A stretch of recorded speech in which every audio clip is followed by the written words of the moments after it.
Hello എല്ലാവർക്കും നമസ്കാരം. അപ്പോൾ കഴിഞ്ഞ വീഡിയോസിലേതുപോലെ ഇന്ന് ഞാൻ ക്യാമറയ്ക്ക് മുമ്പിലില്ല, പിറകിലാണ്. അപ്പോൾ നമ്മൾ തമിഴ്നയിൽ കണ്ടതുപോലെ how to make 1 crore the power of compounding, അതാണ് നമ്മുടെ ടോപ്പിക്ക്. അപ്പോൾ നമ്മുടെ കഴിഞ്ഞ വീഡിയോയിൽ നമ്മൾ പറഞ്ഞിരുന്നു with proper discipline, risk management, money management, greater returns possible ആണ് എന്ന്. എന്നാൽ അതിൻ്റെ കൂടെ മാജിക് കമ്പോണൻറ്റ് എന്ന് പറയാൻ പറ്റുന്ന ഒരു എലമെൻ്റാണ് കോമ്പൗണ്ടിങ് എന്നും അന്ന് ഞാൻ പറഞ്ഞിരുന്നു. അപ്പോൾ കുറേ ആളുകൾ അത് കണ്ടിട്ട് എന്താണ് ഈ കോമ്പൗണ്ടിങ്, എങ്ങനെയാണ് അത് എഫക്റ്റീവ് ആകുന്നത് എന്ന് ചോദിച്ചിരുന്നു.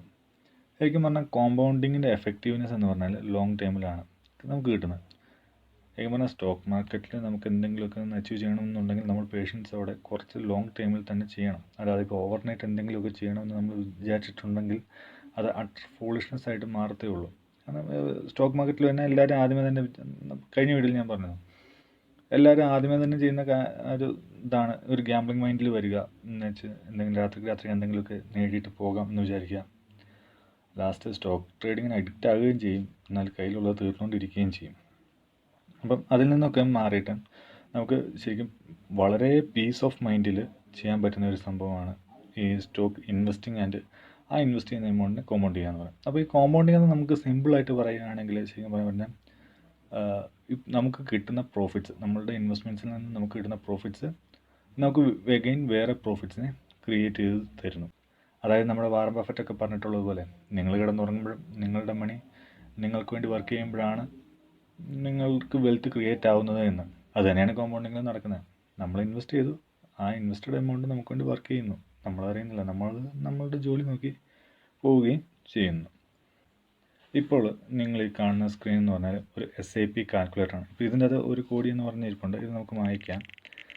ഈ ഇതെന്ന് പറഞ്ഞാൽ ഇതേക്കൂട്ട് കാൽക്കുലേറ്റേഴ്സൊക്കെ ഇഷ്ടംപോലെ നമ്മുടെ പ്ലേ സ്റ്റോറിൽ അവൈലബിൾ ആണ്. ഇതിപ്പോൾ ഞാൻ ജസ്റ്റ് ഒരെണ്ണം എടുത്തതേ ഉള്ളൂ. കാരണം ഇതെടുക്കാൻ കാര്യം എന്ന് വെച്ചാൽ ഇയർലി 50% റിട്ടേൺസ് ഒക്കെ കാൽക്കുലേറ്റ് ചെയ്യാൻ പറ്റുന്ന ഒരു കാൽക്കുലേറ്റർ ഇതേ ഞാൻ കണ്ടുള്ളൂ. അതിന് ബാക്കിയുള്ളതൊക്കെ 30% ഒക്കെ ഉള്ളൂ ഇയർലി കാണിക്കുന്നത്, അത് പോകുന്നില്ല. അപ്പോൾ നിങ്ങൾ ആലോചിച്ചോണം, നമ്മളിപ്പോൾ കാണിക്കാൻ പോകുന്ന റിട്ടേൺസ് എന്ന് പറയുന്നത് ശരിക്കും നമ്മുടെ ഈ സ്റ്റോക്ക് മാർക്കറ്റ്സ് അല്ല ഫിനാൻഷ്യൽ മാർക്കറ്റ്സിൽ എത്രത്തോളം ഹയർ റിട്ടേൺ ആണ് എന്ന് നമ്മൾ ശരിക്കും പറയുമ്പോൾ കാണുമ്പം വളരെ തുച്ഛമായിട്ടൊന്നും തോന്നും. അതായത് ഞാനിട്ട് കാൽക്കുലേറ്റ് എന്ന് പറയുന്നത് മന്ത്ലി 4% റിട്ടേൺസ്, അതായത് ആനുവലി 48% റിട്ടേൺസ് ആണ് ഞാൻ കാൽക്കുലേറ്റ് ചെയ്യാമെന്ന് വെച്ചത്. ഇതുകൊണ്ട് ഇത് 50% അബവ് കറക്കുമ്പോഴത്തേക്ക് ഇത് പോവില്ല. നമുക്ക് കുറച്ചൊരു 48% എന്നിടാം. അതായത് 50% ഒക്കെ ആനുവലി ഭയങ്കര ഹയർ ആണ് എന്നാണ് മാർക്കറ്റ്സിൽ ഉള്ളവരൊക്കെ പറയുന്നത്. അപ്പം ശരിക്കും ശരിയാണ്. മാർക്കറ്റ്സിൽ നല്ല ടോപ്പ് ഇൻവെസ്റ്റേഴ്സ് പോലും ഇയർലി 36% കിട്ടിയാൽ ഗ്രേറ്റർ തിങ് എന്നാണ് പറയുന്നത്. അവിടെ നമ്മൾ 12% കൂടി കൂട്ടിയിട്ട് 48% എന്നാക്കി. അതായത് മന്ത്ലി 4% എന്ന് പറയുന്നതാണ് ആനുവലി ഈ 48%. അതായത് ഇപ്പം നമ്മുടെ ടെലിഗ്രാം ഗ്രൂപ്പിലുള്ളവർക്കൊക്കെ ആണെങ്കിൽ അറിയാം, അത്യാവശ്യം നല്ലതായിട്ട് നമ്മൾ നോക്കിയെടുക്കുകയാണ് എന്നുണ്ടെങ്കിൽ മന്ത്ലി 4% എന്ന് പറയുന്നത് വലിയൊരു ടഫായിട്ടുള്ള കാര്യം അല്ല എന്ന് ഒരുപക്ഷെ ഇപ്പം പലർക്കും മനസ്സിലായിട്ടുണ്ടാവും. പക്ഷെ ആണ് പ്രോബിറ്റ് നമ്മൾ ശരിക്കും നമ്മുടെ പിക്കൊന്ന് മാറിപ്പോയിട്ടുണ്ടെങ്കിൽ അത് പ്രശ്നമാണ്. കാരണം നമ്മുടെ ക്യാപിറ്റലെല്ലാം ബ്ലോക്ക് ആകും. മന്ത്ലി 4 പോയിട്ട് 1% പോലും അച്ചീവ് ചെയ്യാൻ പറ്റുന്ന വരികയില്ല. ഓക്കെ, വട്ടവർ. ഈ SIP എന്ന് പറയുന്ന കൺസെപ്റ്റ് ശരിക്കും പറഞ്ഞാൽ മ്യൂച്വൽ ഫണ്ട്സ് സ്കീംസും ഒക്കെ റിലേറ്റഡ് ആയിട്ട് നിങ്ങൾ ഒരുപക്ഷെ കേട്ടിരിക്കും. ഇനിയിപ്പം അതിനെക്കുറിച്ച് അറിയത്തില്ലാത്തവരെന്നുണ്ടെങ്കിൽ നമ്മൾ കമൻസിൽ പറയുകയാണെന്നുണ്ടെങ്കിൽ നമുക്ക് വേറെ വീഡിയോ ആയിട്ട് ചെയ്യാം. ഇപ്പോൾ ഏതായാലും നമുക്ക് ഇതിനെക്കുറിച്ച് നോക്കാം. ഇപ്പം നമ്മൾ ഈ കോമ്പൗണ്ടിങ് എന്നതിനെക്കുറിച്ച് ചിന്തിക്കുമ്പം മെയിനായിട്ട് കൺസിഡർ ചെയ്യേണ്ട ഒരു കാര്യമാണ് ഈ ഇൻവെസ്റ്റ് ചെയ്യുന്ന ഒരാളുടെ ഏജ്. ഇപ്പോൾ സപ്പോസ് ഒരു 20 വയസ്സുള്ള ഒരാൾ മന്ത്ലി 4% വീതം കോമ്പൗണ്ട് ചെയ്യാൻ പറ്റുന്ന രീതിയിൽ ട്രേഡ്സ് എടുക്കുകയാണെന്നുണ്ടെങ്കിൽ, അല്ല വേണം നമുക്ക് കുറച്ചും കൂടെ കുറയ്ക്കാം. 4% ഹയർ ആണെന്ന് തോന്നുന്നുണ്ടെങ്കിൽ നമുക്ക് കുറച്ചുകൂടെ കുറച്ചിട്ട് ഒരു 3% ആക്കാം. ഈ മന്ത്ലി 3%, അതായത് ഇയർലി ഒരു 36% വരും. 36%. ഓക്കെ. അപ്പം 20 വയസ്സുള്ള ഒരാൾ ഒരു 10 വർഷത്തെ ടൈം ഫ്രെയിമിൽ, അതായത് അവനൊരു 30 വയസ്സാകുമ്പോഴത്തേക്കും, അതായത് ശരിക്കും പറഞ്ഞാൽ 30 വയസ്സെന്ന് പറയുമ്പോഴത്തേക്കും നമ്മുടെ ഒക്കെ ഒരു ഇന്ത്യൻ കൺസെപ്റ്റിലൊക്കെ ഒരു മാരേജൊക്കെ അത്യാവശ്യം ഒന്ന് സെറ്റിൽ ആവേണ്ട ടൈമാണ് 30 വയസ്സ് എന്ന് പറയുന്നത്. അപ്പോൾ 20 വയസ്സ് തുടങ്ങി 30ാമത്തെ വയസ്സ് വരെ ഉള്ള ഇൻവെസ്റ്റ്മെൻറ്റ് ടൈം ഫ്രെയിമാണ് നമ്മൾ നോക്കുന്നത്.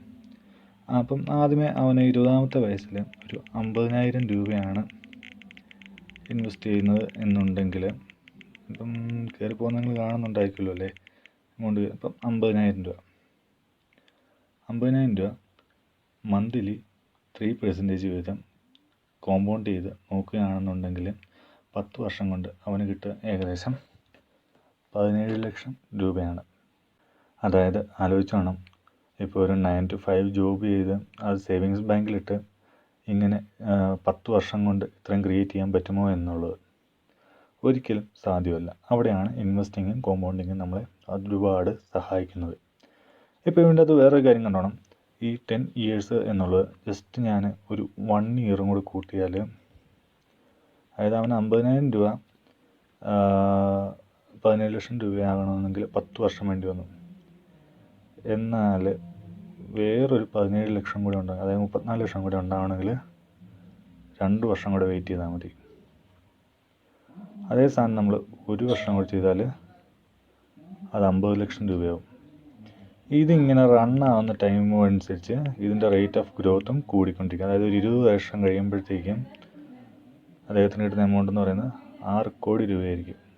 അപ്പോൾ നിങ്ങൾ ആലോചിച്ച് നോക്കണം, ഈ 36% എന്നുള്ളത് കൂട്ടി നമ്മൾ ആദ്യം പറഞ്ഞ മന്ത്ലി 4% അതായത് ഇയർലി 48% ആയിട്ടുണ്ടെങ്കിൽ കിട്ടുന്ന എമൗണ്ട് എത്രയായിരിക്കുമെന്ന്. തീർച്ചയായിട്ടും ഇത് കണ്ടാൽ അവിശ്വസനീയമെന്ന് തോന്നാം, പക്ഷേങ്കിൽ അങ്ങനെ തോന്നേണ്ട കാര്യമില്ല. ഇത് പോസിബിളാണ്. മന്ത്ലി 4%, അതായത് ലോങ് ടൈം ഫ്രെയിം എടുക്കുക. നമ്മുടെ മാർക്കറ്റ്സിൽ അച്ചീവ് ചെയ്തിട്ടുള്ളവരെല്ലാം ഈ ഒരു കൺസെപ്റ്റ് വെച്ച് വർക്ക് ചെയ്തിട്ടുള്ളവരാണ്. ഇപ്പോൾ നമ്മൾ 20 വയസ്സിൽ ഇൻവെസ്റ്റ് ചെയ്യുന്നതിനെ കുറിച്ചാണ്. എന്നാൽ ഇപ്പോൾ കൂടുതൽ ആൾക്കാർ ഇപ്പോൾ ഇൻവെസ്റ്റിങ്ങിനെ കുറിച്ചൊക്കെ ചിന്തിക്കുന്നതെന്ന് പറഞ്ഞാൽ ഒരു 30 വയസ്സ് അല്ലെങ്കിൽ 40 വയസ്സൊക്കെ ഉള്ളവരാണ്. ഇപ്പം 40 വയസ്സുള്ളവരെ സംബന്ധിച്ച് അവർക്ക് ഒരുപാട് ചിലവുകളുള്ളതായിരിക്കും, അല്ലെങ്കിൽ ഒരുപാട് കാര്യങ്ങൾ നോക്കേണ്ടതായിട്ടുണ്ടാവും. വീട്ടിലെ കാര്യമായിട്ടും പിള്ളേരുടെ പഠിത്തമായിട്ടും മാരേജായിട്ടും അങ്ങനെ ഒരുപാട് കാര്യങ്ങൾ നോക്കേണ്ടി വരും. ഇപ്പം ഈ 40 വയസ്സുള്ള ആളെ സംബന്ധിച്ച് ഒരു 10 വർഷം കഴിയുമ്പോഴത്തേക്കും ഒരു വീട് വെക്കണമെന്നുണ്ടെങ്കിൽ, അല്ലെങ്കിൽ ഒരു മകളുടെ കല്യാണമുണ്ട് എന്നുണ്ടെങ്കിൽ അദ്ദേഹം ഈ 50,000 രൂപ ഇട്ടിട്ട് 4% റിട്ടേൺസിന് വേണ്ടി എക്സ്പെക്റ്റ് ചെയ്താൽ അദ്ദേഹത്തിന് കിട്ടുക 55 ലക്ഷം രൂപയായിരിക്കും. അപ്പോൾ അവരെ സംബന്ധിച്ച് അവർക്ക് എമൗണ്ട് കൂടുതൽ വേണം എന്നുണ്ടെങ്കിൽ അവർ ഇൻവെസ്റ്റ് ചെയ്യുന്ന എമൗണ്ട് കൂട്ടണം. 50,000 എന്നുള്ളത് 1 ലക്ഷമോ 1.5 ലക്ഷമോ അല്ല 2 ലക്ഷമോ ആക്കണം. അപ്പോൾ അവർക്ക് ഇയർലി 4% അല്ല മന്ത്ലി 4% വീതം കിട്ടി 10 വർഷം കൊണ്ട് അവർക്ക് കിട്ടുക 2 കോടി രൂപയായിരിക്കും. അതായത് 40 വയസ്സുള്ള ഒരാൾ 10 വർഷം 4% വീതം കോമ്പൗണ്ട് ചെയ്ത് ഇൻവെസ്റ്റ് ചെയ്താൽ അവർക്ക് കിട്ടുന്ന എമൗണ്ട് എന്ന് പറയുന്നത് ഏകദേശം 2 കോടി രൂപയാണ്. ഇതൊന്ന് സാധിക്കാതിരിക്കുകയൊന്നുമില്ല, ആരും സംശയിക്കേണ്ട കാര്യമില്ല. ഒറ്റ കാര്യം, പ്രോപ്പർ ഡിസിപ്ലിൻ, റിസ്ക് മാനേജ്മെൻറ്റ്, ഇടയ്ക്ക് ഗ്രീഡി ആവാതിരിക്കുക, അത്രയേ ഉള്ളൂ. എല്ലാവർക്കും ട്രേഡിങ്ങിൽ പറ്റുന്ന ആദ്യം ഇതെല്ലാം കണ്ടിട്ടാണ് ട്രേഡിങ്ങിലേക്ക് ഇറങ്ങുന്നത്. പക്ഷേങ്കിൽ ഏതെങ്കിലുമൊക്കെ സ്റ്റേജസിൽ വെച്ച് ഗ്രീഡ്നെസ് കയറും, അവിടെ കയ്യിൽ നിന്ന് പോകും, സകലതും പോകും. ഇപ്പോൾ ഇയാളെ സംബന്ധിച്ച് ഈ 10 വർഷം എന്നുള്ളത് ജസ്റ്റ് 2 വർഷം കൂടെ കൂട്ടിയാൽ